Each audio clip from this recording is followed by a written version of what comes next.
What's up, you guys? Today the mission is to find transporting my bike. I have a pickup, I have a Silverado, and what I did first is I bought these really expensive ramps where you like walk, you know, you've seen ramps, walk the bike into the back of the bed. My Silverado only has a 5.5 foot bed, which is the short bed version, because I have a crew cab, full 4 doors.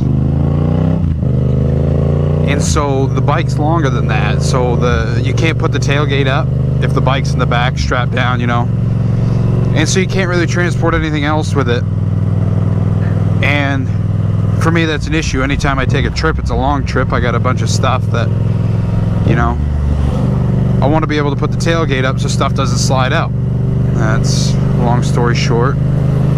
And to do that, I was looking online. There's like a attachment that goes into your Reese hitch that your bike slides into. I can't remember the name of it. It's just like it's a lower platform that goes into your Reese hitch, so you have full use of your bed still, and you don't have to walk as high. I hate going up that ramp. I mean, it's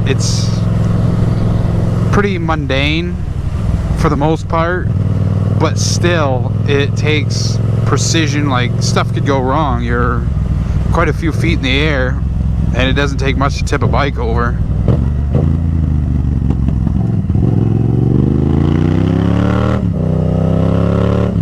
And so that's my goal today. I looked everywheres. None of the moto shops have them. Like, we have real motorcycle places. They don't have what I'm looking for. I could have had something custom made. One of my friends is a welder, but I didn't want it to be what he showed me looked like rain gutters and, like, I don't know. I kind of want something aluminum, and I want it to be nice and pretty. I'm sure he could have fabbed something like that, but he was showing me steel, and like it was just like jerry. He showed me doing it for cheap, and like what I found is Tractor Supply didn't have what I was looking for. That's where I got the ramps in the first place, is Tractor Supply, and it was $150 for those ramps that I used one time. No, I used it more than that. I've used it for one season, let's say that, or for a couple trips here and there. And then I found Harbor Freight actually has what I'm looking for, and so we're gonna go check that out.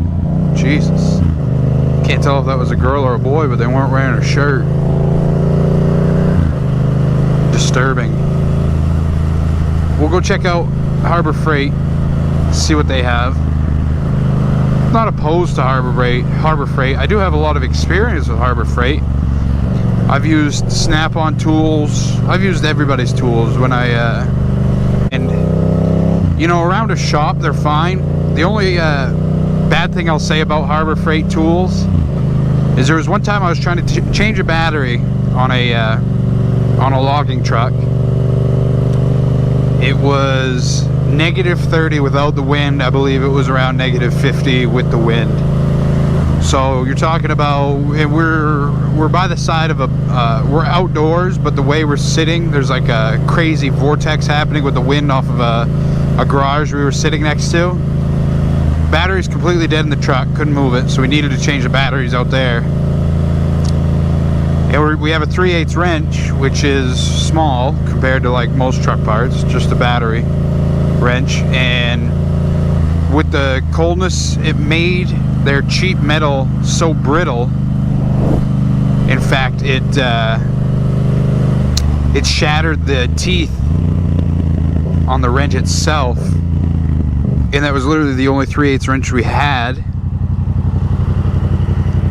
And so it just caused a bigger headache than it needed to be. That would never happen with a Craftsman or literally anybody else that wasn't using cheap metals. So that's my but for things like what I'm looking for, I don't think there's a compromise in, like, it says it's rated for 400 pounds. This bike weighs 350. So I mean, you probably couldn't put a Harley Davidson back there.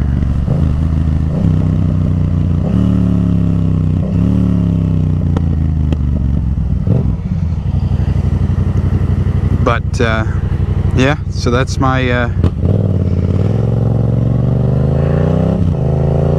mission for today. Find a better means of transportation of my bike.